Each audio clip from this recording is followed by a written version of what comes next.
안녕하십니까. 저는 이제 40 중반을 향해 달려가고 있는 아이를 키우고 있는 엄마입니다. 결혼을 한 이후에 저에게 벌어진 믿기 힘든 일에 대해 이야기를 나누고 현명한 조언을 얻고 싶은 마음에 이렇게 사연을 올리게 되었습니다. 유년 시절부터 쭉 이어져 온 인연이 저에게 아주 뜻밖의 해프닝을 가져오게 되었고, 그 일로 인해서 저의 마음에도 구원을, 그리고 다른 사람에게도 복합적인 감정을 만들어내게 되었습니다. 참 어떻게 이 일을 설명해야 좋을지 모르겠지만 차근차근 처음부터 이야기를 한번 풀어보려고 합니다. 어떻게 보면 드라마보다 더 드라마 같은 제 인생 이야기. 이게 정말 현실에서 일어난 일인가 싶을 정도로 대단히 충격적인 이야기를 한번 써내려 가도록 하겠습니다.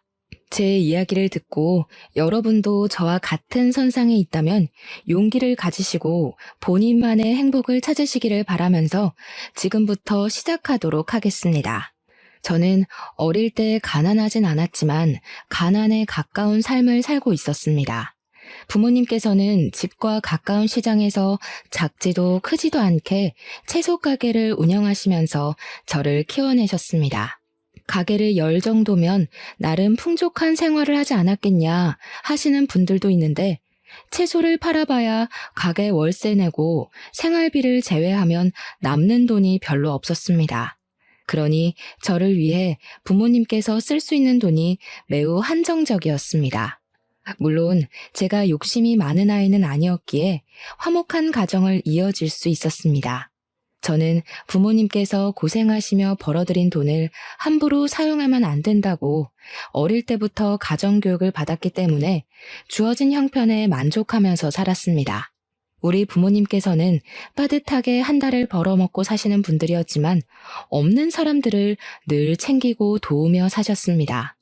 채소 가게에서 팔다 남은 감자, 고구마부터 시작을 해서 시들시들해지는 상품들, 그러니까 먹는 데는 문제가 없어도 상품 가치가 떨어지는 상품들은 없는 사람들에게 나누시며 살았습니다. 특히 저희가 다세대 주택에 새를 들어 살고 있었는데 우리 옆집에 살고 있는 단칸방 식구들에게 그렇게 잘해주셨습니다. 우리 집도 아주 작은 16평짜리 방 2개 딸린 집이었지만 옆집에 사는 식구들이 밥이라도 굶을까봐 매번 감자와 고구마를 삶아서 주셨습니다. 솔직히 어린 나이에는 우리 집도 힘든데 왜 그렇게 남을 도우며 사시려고 할까? 그 돈을 모았다면 더 큰 집에 갈 수 있지 않았을까 하는 생각을 하기도 했습니다. 하지만 부모님께서는 나중에 다 복이 되어 돌아오는 것이라며 남에게 베푸는 것을 아깝게 굴지 말라고 하셨습니다. 옆집에 사는 가족들은 옆집 오빠와 옆집 오빠 부모님으로 구성되어 3명이 살고 있었습니다. 옆집 오빠는 저보다 8살이나 많은 오빠였는데 제가 초등학생일 때 이미 대학생이던 오빠였습니다. 대학 등록금을 마련하기 위해서 틈틈이 일을 하며 정말 열심히 살던 오빠는 끼니를 제때 챙기지 못해서 항상 배고파했었습니다. 그런 오빠가 안쓰러웠던 저희 어머니께서는 매번 옥수수며 감자며 아침이고 저녁이고 오빠를 마주칠 때마다 손에 들려주시면서 배고프면 일이 손에 안 잡힌다고 걱정을 하셨습니다. 옆집 오빠는 처음에는 부담스럽다면서 거절을 했었지만 나중에 들어서는 꼬박꼬박 받아주면서 너무나도 감사하다고, 이 은혜 절대로 잊지 않겠다고 부모님께 인사를 했었습니다. 가난으로 인한 자격지심도 전혀 없었고 본인이 스스로 할 수 있는 일에 매진하면서 성실하게 사는 아이라며 부모님은 옆집 오빠를 매번 칭찬하셨습니다. 저는 어린 나이에 옆집 오빠에게 질투를 한 적도 몇 번 있었습니다. 부모님께서 매번 입에 침이 마를 정도로 오빠를 칭찬하셨기 때문이었습니다. 제가 중학생이 되었을 때 오빠는 군대에 가게 되었고, 제가 고등학생이 되었을 때 제대를 하고 대학에 복학을 했는데 그때 처음 오빠를 대면했습니다.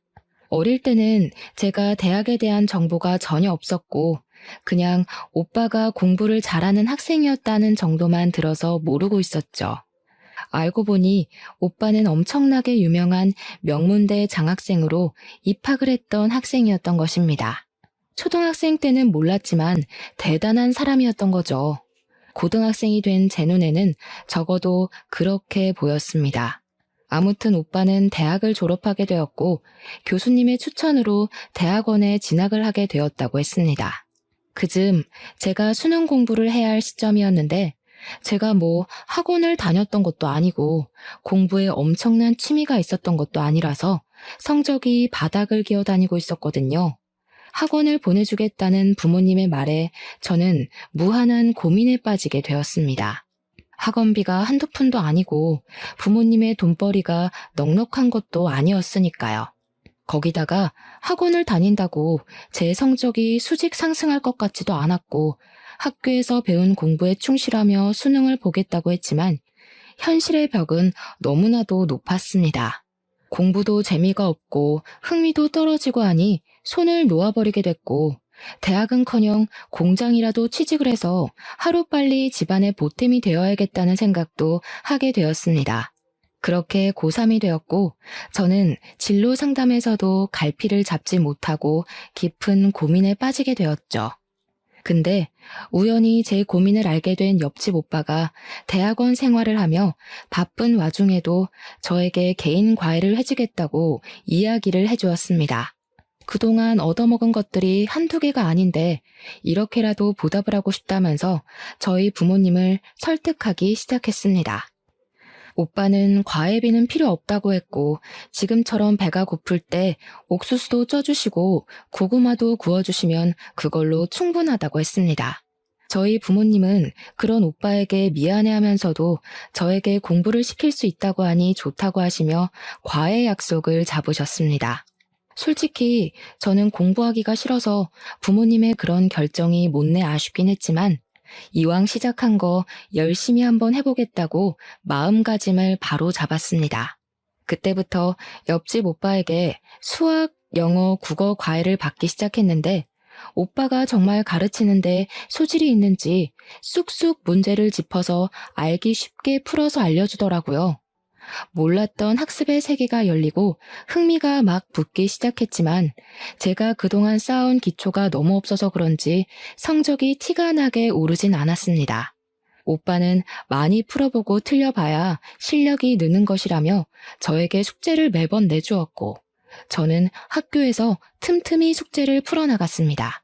그때 저희 반에서 공부를 꽤 잘하던 은지라는 친구가 있었는데 저를 보고 막 비웃더라고요.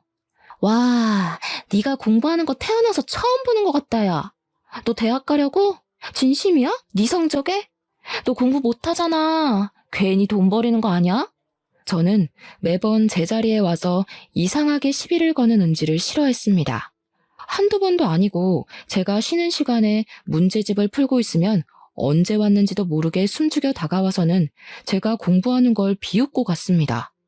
은지는 우리 반 반장이기도 했는데 유독 저에게만 못되게 굴었어요. 제가 풀고 있는 문제집을 가져가 훑어보면서 이거 다 중학생 때 배운 거 아니냐고 깔깔거리면서 웃었습니다.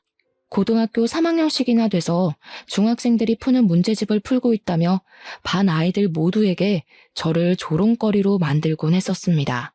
하루는 너무 티가 나게 저만 괴롭히는 것 같아서 나한테 왜 그러냐고 버럭 성질을 부렸는데 그걸 모르는 게 문제라며 말도 안 되는 소리를 하고 가더라고요.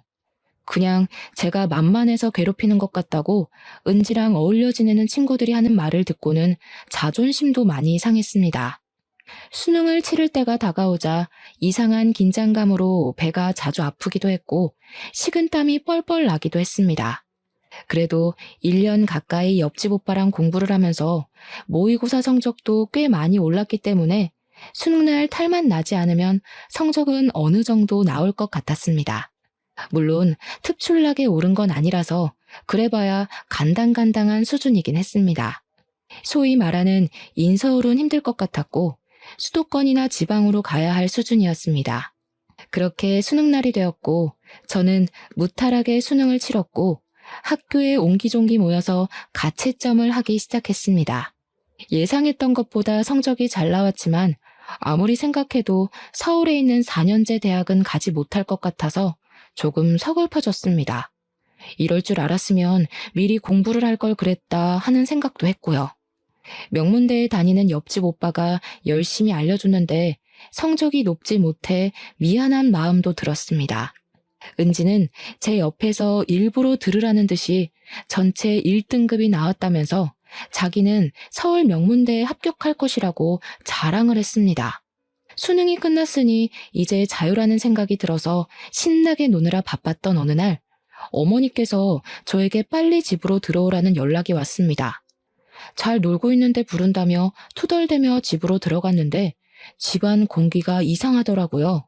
어머니께서는 저에게 까만 옷을 던져주셨습니다. 빨리 갈아입으라고 처연하게 이야기를 하시는데 느낌이 쎄해서 옷을 갈아입고 어머니를 따라 나섰습니다. 그런데 저를 끌고 장례식장으로 가길래 저는 덜컥 심장이 내려앉는 기분이 들었습니다. 저희 아버지에게 무슨 일이 생긴 건가 했는데 장례식장에 옆집 오빠 혼자서 자리를 지키며 울고 있는 게 아니겠습니까? 영정사진을 보니 옆집 오빠의 부모님의 얼굴이 있더라고요. 사고가 나서 두 분이 한날 한시에 돌아가시게 되었다는 소리를 듣고 얼마나 깜짝 놀랐는지 모릅니다. 저희 부모님께서는 3일 내내 채소 가게도 닫으시고 장례식장을 지키셨고 저도 장지까지 따라가 고인의 명복을 빌었습니다. 옆집 오빠는 엉엉 소리를 내며 울면서도 저희 가족에게 고마워했습니다. 그렇게 며칠을 빠짐없이 옆집 오빠를 챙기고 상심이 클까 챙겼었는데 장례를 치른 지 3개월이 되지 않아서 옆집 오빠가 저희 집을 찾아왔습니다. 대학원 교환학생 프로그램에 선정이 되어서 아주 좋은 기회를 얻게 되었다고 학교에서 보내주는 유학길에 오르게 되었다고 했습니다. 저희 가족은 진심으로 축하를 해주었고 오빠는 살던 집과 살림살이 모두 처분하고 미련 없이 유학길에 오르게 되었습니다. 한동안은 연락이 닿았지만 그것도 오래가지 못했고 옆집 오빠와의 인연은 그렇게 끊어지게 되었습니다. 저는 지방에 있는 대학으로 입학을 하게 되었고 저희 부모님은 여전히 그 자리에서 채소 가게를 운영하며 사셨습니다. 대충 성적에 맞춰서 대학과 학부를 골랐던 터라 대학 생활의 재미도 느끼지 못하고 시간만 때우고 있었던 어느 날이었습니다. 제가 지방에 있는 대학에 진학을 했기 때문에 통학을 할 수 없어서 학교 근처 원룸에서 자취를 하고 있었습니다. 자취집에 자주 놀러오는 동아리 친구 한 명이 도예과를 다니고 있었는데 과방에 한번 놀러오라고 해서 할 일도 없고 심심해서 과방을 찾아갔습니다. 도예과 친구들이 물레를 가지고 흙으로 도자기를 빚으며 과제에 제출할 작품들을 만지고 있는데 이상하게 재미가 있어 보이더라고요. 친구가 곧 시험과 제출을 해야 해서 도자기를 만들어야 한다고 물레를 밟으며 저와 이야기를 하는데 이야기에 집중이 되지 않고 자꾸 물레가 눈에 밟히는 겁니다. 그래서 친구에게 나도 한 번만 해보면 안 되냐고 너무 재미있어 보인다고 물어보니까 친구가 막 웃더라고요. 이게 강약 조절이 엄청나게 필요한 작업이라면서 분명 모양이 휘고 이상해져서 마음처럼 안 될 거라고 한번 해보라고 했습니다. 친구가 밟았던 느낌을 최대한 살려보면서 손으로 이리저리 모양을 매만지는데 그럴듯하게 나오더라고요. 그래서 와, 너무 재미있다 하는데 친구가 저를 멍청한 얼굴로 보고 있더라고요. 야, 이거 한 번에 이렇게 하는 사람 처음 봐. 너 이쪽에 소질 있는 거 아니냐? 내가 원래 잡기에 능하긴 하는데 손재주도 있는 편이라고 하더라. 나도 한번 해볼까? 어떤 거 같아? 그때 당시 천재라는 타이틀에 전 국민이 목매달던 시절이라 그런지 저와 친구는 패기 있게 도예과 교수님을 만나러 갔고 친구는 침을 튀기며 이야기를 했습니다. 20살의 패기였을까요? 지금 생각해보면 고작 물레 한번 돌린 것으로 교수님을 찾아가서 소질이 있네만의 이야기를 했다는 게 너무나도 부끄럽습니다. 하지만 어린 나이에 치기 어린 패기를 교수님께서 예쁘게 봐주신 덕분에 저는 교수님 앞에서 물레를 밟으며 도예를 시작할 수 있었습니다. 몇 주간 실습하는 곳에서 도둑 강의를 들으며 손맛을 익혔더니 교수님께서 진짜 소질이 있는 것 같다고 전과를 해볼 생각이 없냐고 하셨습니다. 그냥저냥 인문과에서 갑자기 도예과로 전과가 가능할까 싶었는데 지방에 있는 학교라 그런지 해달라는 거 다 해주더라고요.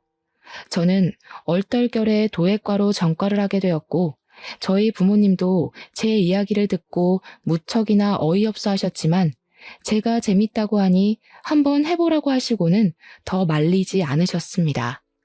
저는 충동적인 결정임에도 불구하고 4년을 도예과에 다니면서 실력이 쑥쑥 늘기 시작했고 원래 도예과 특성상 취업이 힘든 편임에도 불구하고 교수님의 추천서를 받아냈습니다.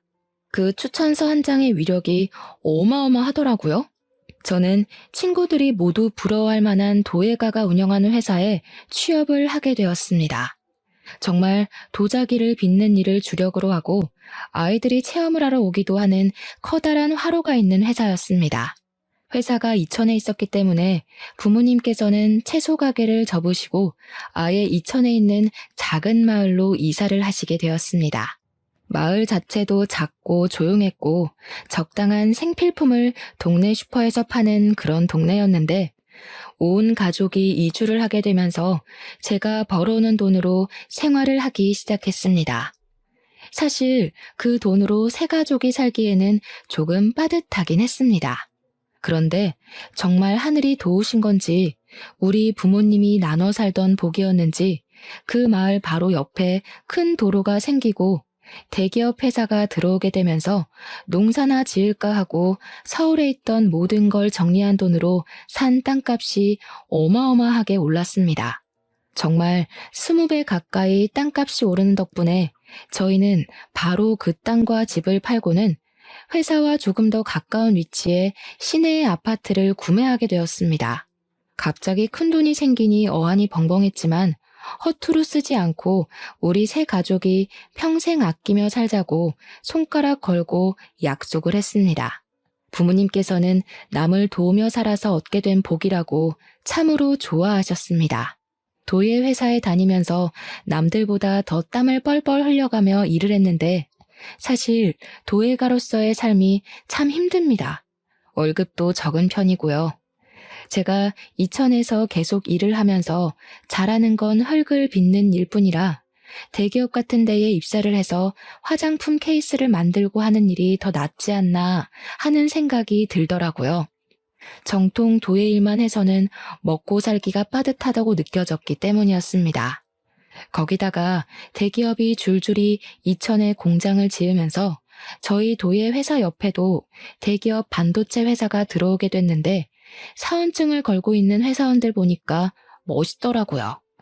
저는 매일 흙을 묻히고 다녔는데 그분들은 대기업 로고가 떡하니 박힌 작업복을 입고 거리를 돌아다녔으니까요.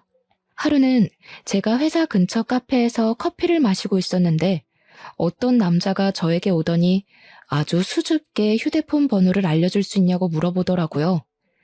저는 살면서 제 번호를 물어본 남자가 그분이 처음이었기 때문에 의심부터 했습니다. 저 도 안 믿어요. 사이비도 안 믿고요. 대출도 안 할 거고 장기도 안 팔 건데요. 근데 제 말이 엄청나게 웃겼는지 처음에는 무슨 소리인가 하고 저를 보다가 빵 터져서 배를 잡고 웃더라고요. 앞에서 그렇게 웃어대니까 제가 너무 오버를 했나 싶어서 얼굴이 달아올라 커피를 벌컥벌컥 마셨습니다. 제가 며칠 동안 이 카페에 와서 그쪽을 봤는데 아무리 봐도 제 스타일이셔서 그래요. 번호 좀 알려주세요. 혹시 여기 S기업 다니시는 분이세요? 아니요. 아쉽게도 저는 반대편에 있는 도자기 회사에서 도자기 만드는 일을 하고 있어요. 우와, 정말 멋있는데요. 도예가라는 말씀이시잖아요. 요즘 잘 없는 직업 아닌가? 저도 나중에 도자기 한번 만들러 가봐도 되나요? 번호 좀 알려주세요. 그분은 저에게 계속해서 번호를 알려달라고 졸랐고 저는 어차피 한 번뿐인 인생인데 괜찮지 않을까 싶어서 번호를 알려주었습니다. 번호를 준 게 허락으로 생각한 건지 그 뒤로 자주 연락이 오곤 했습니다. 물론 저도 마음에 들지 않았으면 딱 잘라 거절을 했겠지만 그건 또 아니었어요. 대화를 나누다 보니 위트가 있는 사람이라는 걸 알게 됐고 생각보다 배려도 넘치는 사람이라는 생각이 들었습니다. 연락이 오지 않을 때는 서운하기도 하고 뭘 하는지 궁금하기도 했고요. 그렇게 시간을 보내다 보니 자연스럽게 연애라는 걸 시작하게 되었습니다. 연애하는 기간 동안 무척이나 순조로웠고 2년이라는 시간을 훌쩍 보내게 되었습니다. 제 나이 30이 되어서 결혼을 하자는 프로포즈를 받게 되었고 시댁에 인사를 드리러 가게 되었습니다. 남편에게는 여동생이 하나 있었는데 남편보다 일찍 결혼을 하고 아이도 낳고 미국에서 지내고 있다고 이야기를 하더라고요. 결혼식 날에 올 수 있을지 잘 모르겠다고 겸연쩍게 시부모님께서 이야기를 하는데 나중에라도 인사를 드리면 되지 않겠나 싶어서 대수롭지 않게 생각했습니다. 시댁 어르신들도 다행히 저를 예쁘게 봐주셨고 저희 부모님께서도 대기업에 다니는 남편을 좋게 봐주셔서 결혼을 하게 되었습니다. 상견례 자리에서도 재산을 공개하고 예단 예물 이야기를 하다 보면 서로 빈정이 상하는 경우가 있다고 하던데 저희는 그런 게 전혀 없었습니다.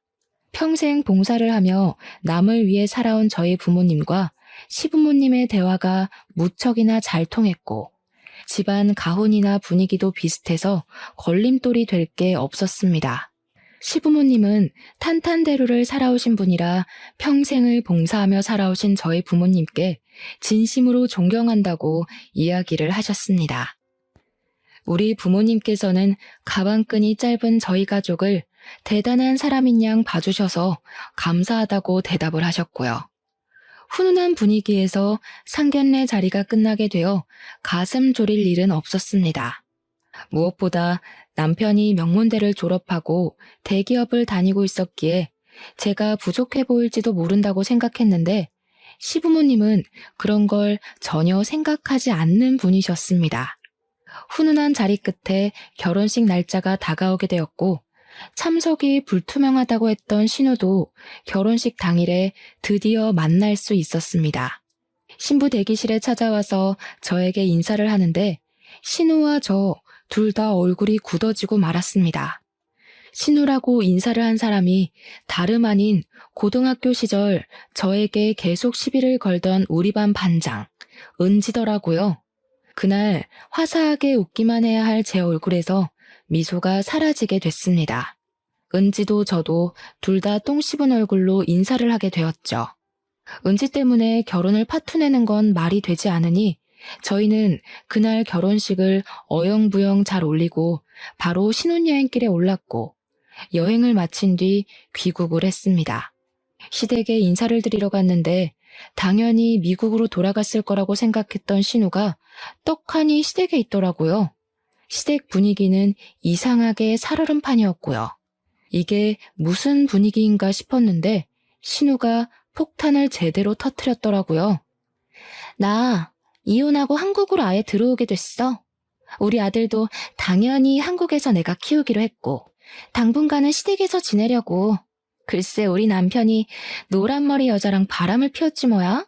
내가 어이가 없어서 자존심이 상해서 도저히 그 남자랑 못 살겠더라고. 한국에서 명문대도 졸업했고 미국에서 공부까지 한 사람인데 여기에 내가 일할 자리 하나 없겠어? 나도 고향이 그리웠었는데 잘 됐지 뭐. 시부모님은 갑작스런 신우의 말에 머리를 싸매고 누우셨고 신우는 아무렇지 않게 시댁에 자기 짐을 풀고는 뻔뻔하게 눌러붙기 시작했습니다. 그냥 거기서 끝이 났으면 제가 신우 이야기를 할 일도 없었겠죠. 이혼하고 한국에 들어왔다는 것 자체가 자존심이 상한 건지 뭔지 저한테 시비를 걸기 시작하더라고요. 개버릇 남 못 준다고. 저런 식으로 남편의 바가지를 긁어댔으면 남편이 바람을 피우고도 남겠다 하는 생각이 들었습니다. 그러고 보니까 현아 네가 우리 반 밑바닥 성적을 깔아준 덕분에 내신에서 이득 본 친구가 좀 있지 않았니? 너 대학도 지방대 나왔지? 시댁에 가기만 하면 살살 긁어대는 통에 이걸 들이박을까 말까 고민을 했는데 매번 시부모님과 남편이 제 편을 들어주면서 신우에게 쓴소리를 했습니다. 대학을 어디 나왔고 성적이 어떻든 간에 지금 잘 먹고 잘 살면 아무 문제가 없다는 식으로 말입니다. 그럴 때마다 은지는 결과가 최고라는 마인드로 사니까 우리나라에 발전이 없는 거라면서 과정도 중요한 거라고 자기 주장을 펼치더라고요. 고등학교 시절에는 내가 적성에 맞는 걸 찾지 못해서 고생하긴 했지. 다행히 대학에 가서 나에게 맞는 일을 찾게 됐어. 지금은 도예가로 일을 하고 있는데 생각보다 일도 재미있고 먹고 살 만큼은 벌면서 살아. 얘, 너무 웃긴다. 학교 다닐 때 돌머리라고 구박 엄청 받더니 흙을 다루면서 일을 하네? 천생연분이다, 야. 돌머리? 너 말이 너무 심한 거 아니니? 어디 신우한테 너너거리면서 이야기를 해? 또박또박 말대꾸 하지 마. 따지고 보면 내가 올케 언니지. 너희 오빠랑 결혼한 거 몰라서 그래? 너나 선 지키면서 굴어. 제가 틀린 말을 한 건 아니니까 입을 삐죽 내밀고는 무시하더라고요. 그 이후에도 제가 시댁에서 뭐 요리를 하다가 실수를 하거나 하면 돌머리라서 그런 거라고, 지방대 출신이라서 잘하는 게 없다고 저를 깎아내리고 비웃었습니다. 하루는 제가 TV 프로그램에 나온 영어 단어를 읽다가 실수를 했는데 그 발음이 아니라면서 미국도 못 가봤냐고 꼽을 주기도 했고요. 신문 보다가 사자성어가 나왔는데 그 뜻을 몰라서 검색을 하고 있으니 초등학교 때 다 배우는 거 아니냐고, 아는 게 뭐냐고 시비를 걸기도 했습니다. 신우가 그런 식으로 하나하나 말꼬리를 잡고 늘어지니까 저도 시댁에 방문하는 것 자체가 스트레스였습니다.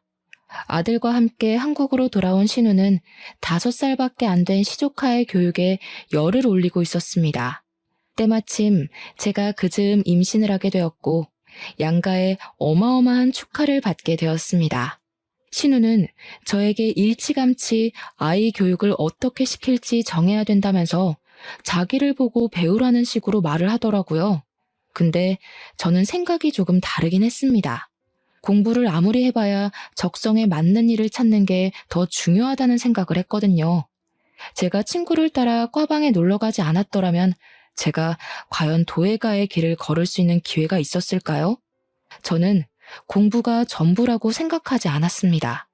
그런데 신우는 그런 제 의견을 깡그리 무시하고는 시조카에게 공부를 하지 않으면 큰엄마처럼 대학도 후진 곳을 나와야 하고 평생 몸을 쓰면서 살아야 한다고 이야기를 하더라고요. 그 이야기를 들은 남편이 신우의 머리채를 잡을 기세로 달려들었는데 제가 말리지 않았더라면 아마 원형 탈모처럼 머리카락이 우수수 빠졌을 겁니다. 신우는 가족들이 불편해하는 걸 알면서도 저를 무시하는 걸 멈추지 않았고 5살밖에 되지 않은 시조카를 영어 유치원에 보내겠다고 난리를 쳤습니다. 그뿐만이 아니라 과외를 시켜야 한다면서 선생을 알아보고 추가 공부를 시킨다고 학원 문도 두들겨 보더라고요. 더 웃긴 건 신우는 일을 하지 않고 있어서 그 돈이 모두 시부모님의 주머니에서 나오고 있었다는 겁니다. 시조카는 국적은 미국 국적이었으나 한국에서 살고 있었음에도 한국말을 제대로 구사하지 못하고 있었습니다. 제가 다른 것보다 국어 공부를 먼저 해야 하는 거 아니냐고, 방문학습이라도 시키는 게 좋지 않겠냐고 넌지시 의견을 보탰죠. 그러니까 저한테 영어가 세계의 공통어인 거 모르냐면서 한글은 크면 자연스럽게 쓰고 읽고 할 수 있다고 차라리 수학 과외를 시키겠다고 하더라고요. 5살이면 한창 놀이터에서 뛰어놀아야 할 시기인데 정말 신우의 욕심이 하늘을 찌르더라고요. 저는 10달을 꼬박 품은 아이를 출산했고 육아휴직을 하게 되면서 2년이나 회사 일을 쉬게 되었습니다. 2년 만에 다시 이천으로 출퇴근을 하려고 하니까 너무나도 힘들더라고요. 제가 육아휴직을 하는 동안 남편이 본사로 발령이 나면서 저희가 서울로 이사를 오게 되었거든요. 집에서 육아만 하다가 서울에서 이천까지 매일 운전을 해서 출퇴근을 하려고 하니까 몸이 축나는 기분이었습니다. 남편 월급이 꽤 되긴 했지만 그래도 돈을 벌어야 된다는 생각에 도예를 하면서 돈을 벌었는데 이 도예 사업이라는 게 참 어렵더라고요. 저는 결국 도예가 선생님의 곁을 떠나 서울에서 공방을 열어보기로 결심을 했고 부모님께서 조금의 도움을 주시겠다고 하셨습니다. 제가 눈여겨보던 매물이 부동산에 나왔기에 바로 계약을 하고 작은 공방을 열 수 있었습니다. 다행히 위치가 좋아서 작은 화로까지도 둘 수 있었습니다. 고열로 구워야 하다 보니까 일반적인 건물에서는 화로를 두기 어려웠었는데 단층 창고 같은 건물을 통으로 쓸 수 있어서 화로도 구비할 수 있었습니다. 공방은 인터넷을 통해서 입소문을 타기 시작했고 예약이 가득 찰 정도로 장사가 잘 되었습니다. 아무래도 서울 한복판에서 그런 체험을 할 수 있는 곳이 없다 보니까 희소성에 대한 가치를 인정받은 셈이죠. 그때 저희 아이는 어린이집을 보내고 있었는데 신우가 또 저에게 시비를 걸더라고요. 어린이집에서 배우는 게 뭐가 있다고 거기를 보내?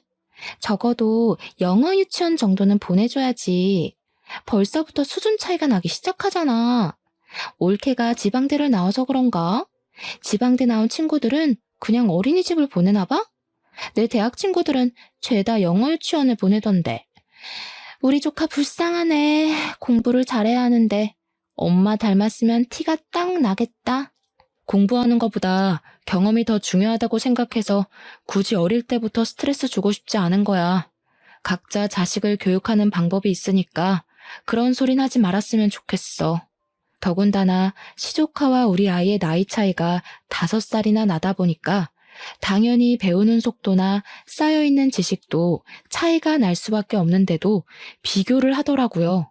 우리 애는 이것도 하고 저것도 하고 그 나이 땐 이미 다 했던 건데 하면서요.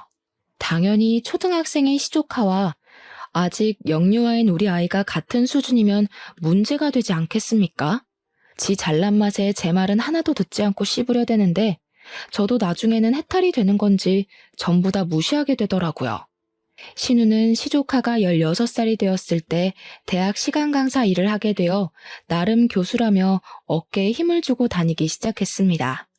그게 저희 나이 41살의 일인데 보통 그 나이에는 시간 강사를 잘 안 나가긴 하지만 신우가 공부했던 걸 밀고 나가면서 어렵게 따낸 자리였다고 하더라고요. 신우는 시간 강사로 나가고 있는 대학의 정교수가 되는 것이 목표라며 어떤 수를 써서라도 정교수 자리를 차지하겠다고 했습니다. 제가 열심히 하다 보면 기회가 오지 않겠냐고 했더니 가방끈이 짧아서 이해를 못하는 거라고 비웃더라고요. 저도 말이 곱게 나가진 않아서 어디 한번 열심히 애써보라고 대꾸해줬죠. 시간이 지날수록 공방에는 점점 손님도 줄어들게 됐고 일거리도 잘 들어오지 않게 되면서 공방을 유지하는 게 힘들어지기 시작했습니다. 아무래도 작은 공방이라 한계가 있는 거고 한번 방문했던 손님의 재방문이 잘 이루어지지 않았기 때문이었습니다. 물레를 여러 개 둘 수가 없어서 체험 공방은 대체로 만들어진 틀에 그림을 그려 구워나가는 식으로 이루어졌는데 가격도 비싼 편이고 하다 보니 한 번 체험으로 끝나는 거죠.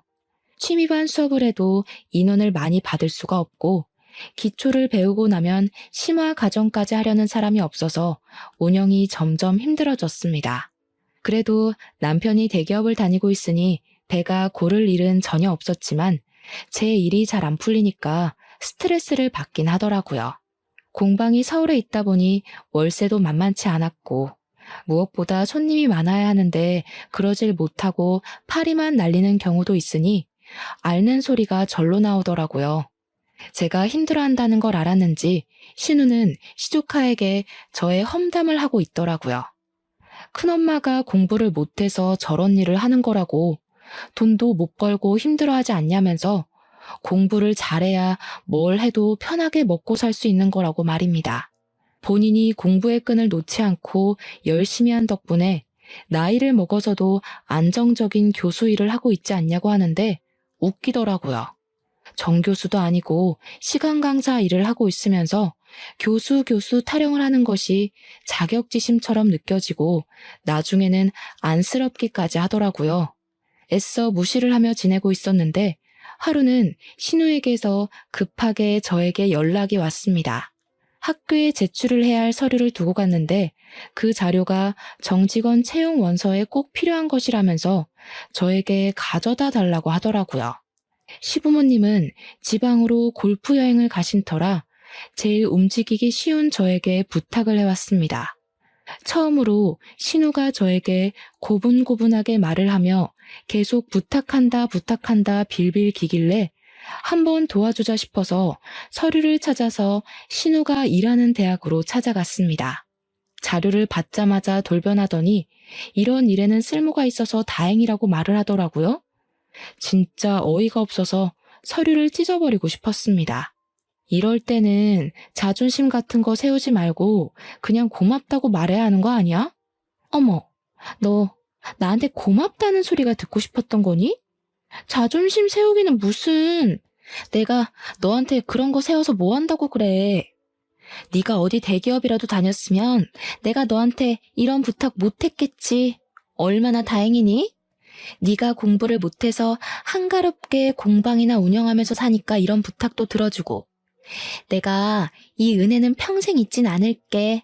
갚을지는 모르겠지만 고맙다 얘. 어쩜 이렇게 말을 재수없게 하는 재주가 있는지 모르겠다. 은혜 갚으라고도 안 하니까 걱정하지 마. 걱정은 무슨? 너 요즘 공방도 잘 안 된다며? 이래서 어릴 때부터 공부를 잘하는 게 중요한 거야. 결국 어떻게든 밥벌이 하려면 똑똑해야 한다니까. 우리 아들도 너랑 나를 보면서 제발 정신 차리고 공부 좀 했으면 좋겠다. 내가 그런 건 또 고마워. 너 덕분에 우리 아들에게 현실감을 알게 해줄 수 있어서. 제가 기가 막혀서 부들부들 떨고 있는데 뒤에서 누가 헛기침을 하더라고요. 신우와 저는 입씨름을 하느라 뒤에 누가 찾아온 것도 모르고 있었습니다. 신우를 향해서 준비 다 됐냐고 물어보는데 이상하게 낯이 익더라고요. 신우가 갑자기 쩔쩔매면서 언제 오셨냐고, 안 그래도 지금 서류 준비를 다 했다면서 학과장님 하면서 콧소리를 내는데 그분이 저를 빤히 보더니 놀란 눈을 하셨습니다. 너 혹시 효나니? 땡땡동 살던 채소가게. 자세히 보니까 저에게 공부를 가르쳐 주었던 우리 옆집 살던 오빠였습니다. 저는 너무 놀라서 오빠 맞냐고 반가움에 방방 뛰었더니 어떻게 여기서 다 보냐고 반갑다고 신우를 무시하고 저에게 달려와 제 손을 잡더라고요. 신우는 황당한 얼굴로 둘이 어떻게 하는 사이냐고 제 옆구리를 찔렀고 저는 옆집 살던 오빠라고 제 과외를 해주던 오빠라고 이야기를 했습니다. 그러고 보니 은지 네가 나한테 무슨 중학생이 풀만한 문제집을 풀고 있냐고 했던 게 생각이 나네. 그거 오빠가 과외할 때 내준 숙제였는데 오빠 덕분에 대학도 못 갈 것 같았던 내가 대학도 가고 거기서 적성도 찾아서 지금은 도예가로 일하고 있어요. 내가 학교 다닐 때 언제 그랬다고. 참나. 아무튼 인연이 닿으려고 하니까 이렇게 닿네요, 학과장님. 신기하죠? 근데 옆집 오빠는 이미 신우가 저에게 뾰족하게 날을 세우고 했던 말들을 모조리 들었던 것 같습니다. 표정을 굳히고는 풀지 않더니 신우가 내민 서류를 다시 신우 손에 들려주더라고요. 내가 추천서에 사인을 해주긴 좀 어려울 것 같네. 거기다가 내 가족이나 다름없는 사람에게 그런 말을 뱉는 걸 보니 인성도 별로인 것 같구먼. 그런 사람이 대학 강단에 서서 어떻게 아이들을 바른 길로 인도할 수 있겠나? 사회의 모범이 되어야 할 사람인데 말이야. 갑자기 이러시는 게 어디 있어요. 가족이나 다름없는 사람이라뇨. 얘랑 가족은 전데요? 그럼 저랑도 가족이잖아요. 우리가 언제부터 가족으로 묶인 사이였니? 항상 네가 날 무시하고 깎아내리기 바빴지. 오빠, 어떻게 지내셨길래 여기서 학과장을 하고 계신 거예요? 저희 부모님은 채소 가게 접으신 지 오래됐어요. 지금은 이천으로 이사를 가셨고요. 일이 술술 잘 풀리는 덕분에 지금은 노후를 즐기면서 보내고 계세요. 안 그래도 한국에 들어오고 나서 얼마나 찾았는지 몰라. 가게도 사라지고 집도 이사를 하고 여기서 이러지 말고 커피 한잔 하러 가지. 신우가 발을 동동 구르면서 따라오다가 옆집 오빠가 왜 따라오냐고 무슨 볼일이 더 남았냐고 차갑게 이야기를 하자 그 자리에 우뚝 서더라고요. 신우가 울상이 되어서 저를 바라보는데 얼마나 고소하던지 20년 묵은 체증이 확 내려가는 듯한 기분이 들었습니다. 옆집 오빠는 미국으로 유학을 가게 된 이후에 학교에서 내어준 장학금으로 미국의 유명 대학원을 졸업했다고 했습니다. 한국으로 돌아와 강사일부터 시작해서 지금은 학과장까지 오르게 되었다고, 옆집 오빠가 연구하는 분야에서는 영향력이 있는 사람이 되었다고 하더라고요. 대기업 같은 곳에서 초청 강의 제안도 들어오고 하루가 어떻게 돌아가는지 모르게 바쁘게 살고 있다고 했습니다. 나름 인터넷에 이름을 검색해도 나온다면서 너스레를 떠는데 저는 참 오빠를 단 한 번도 찾아볼 생각을 하지 못했네요. 부모님께 전화를 걸어서 옆집 오빠와 연결을 해주기도 하고 오랜만에 만나서 정말 즐거운 시간을 가지게 되었습니다.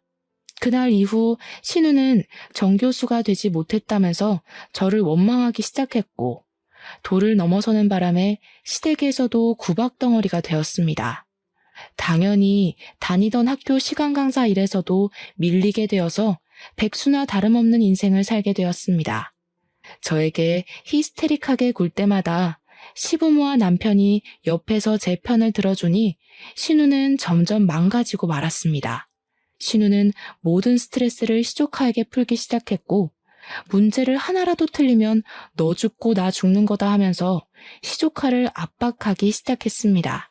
자기보다 훨씬 공부를 잘해야 하고 명문대 아주 귀에 피딱지가 않도록 노래를 부른 거죠. 기말고사를 본 시조카는 성적이 원하는 대로 나오지 않자 스트레스를 견디지 못하고 그만 이대로 세상을 뜨겠다고 나쁜 시도를 하고 말았습니다. 새벽에 갑작스러운 시부모의 연락에 남편과 저는 혼비백산하여 응급실을 찾았고 거기서 파리해진 신우를 만날 수 있었습니다. 너 이런 식으로 애한테 스트레스 주고 할 거면 차라리 애를 네 남편에게 보내. 너 때문에 이게 무슨 일이야. 신우는 하염없이 눈물을 뚝뚝 흘리면서 어떻게 그런 소리를 할 수 있냐고 횡설수설했습니다. 내가 정신병이라도 걸린 것 같냐? 애를 왜 남편한테 보내려고 하냐? 내가 죄인이다 하면서 알아듣지 못할 말을 마구마구 쏟아냈습니다. 저는 신우가 미웠고 재수없었고 불행하길 바랬지만 시조카가 다치길 원하진 않았습니다. 신우가 나한테 화풀이하던 걸 조카에게 하니까 이렇게 된 거지. 세상 일이 어떻게 신우 맘대로 되겠어? 이제 좀 내려놔. 시조카가 공부를 못하는 것도 아니고 잘하는데 왜 그렇게 애를 압박하고 그래? 한참을 울던 신우가 자기 혼자 있고 싶으니까 다들 집에 가서 기다리라고 하더라고요. 며칠 입원해 있는 동안 신우는 시조카 옆에서 1분도 떨어지질 않았습니다. 그리고 시조카가 퇴원을 해서 시댁에 오니 신우가 갑자기 가족들을 불러다 놓고 고개를 숙이고 사과를 하더라고요. 그동안 괜한 비교질해 가면서 올케 언니 무시한 거 미안해. 내가 사람을 급으로 나누고 상처 줘서 미안해. 나 이제 욕심 부리지 않고 우리 아이가 하고 싶은 거 하면서 살 수 있게 노력할 거야. 그러면서 애한테 욕심 부리며 살지 않겠다고 공부가 전부가 아니라는 걸 너무 늦게 깨달았다고 하더라고요. 며칠이나 가려나 했는데 신우는 정말 굳은 결심을 한 건지 그 뒤로 저희 부모님을 따라서 보육원과 고아원에 봉사를 하러 다니더라고요. 사각지대에 놓인 아이들 중에서 공부를 하고 싶어하는 애들을 위해 교육을 시키고 있습니다. 할 줄 아는 게 이것밖에 없다면서 사교육을 한 번도 받아보지 못한 애들을 불러다 놓고 공부에 관심 있어 하는 애들에게만 공부를 가르치면서 시간을 보내더라고요. 신우는 점점 마음의 치료를 받고 있는 중이고 저는 그런 신우를 멀리서 응원하며 지켜보고 있는 중입니다. 가까이 하기엔 아직까지 제가 받은 상처가 깨끗하게 씻기질 않았네요. 앞으로 저도 신우를 용서할 수 있는 날이 오겠죠. 그날이 오면 같이 속을 드러내놓고 술이라도 한잔 해보려고 합니다. 그러니 그날이 올 때까지 제가 신우를 용서할 수 있도록 노력해 보도록 하겠습니다. 감사합니다.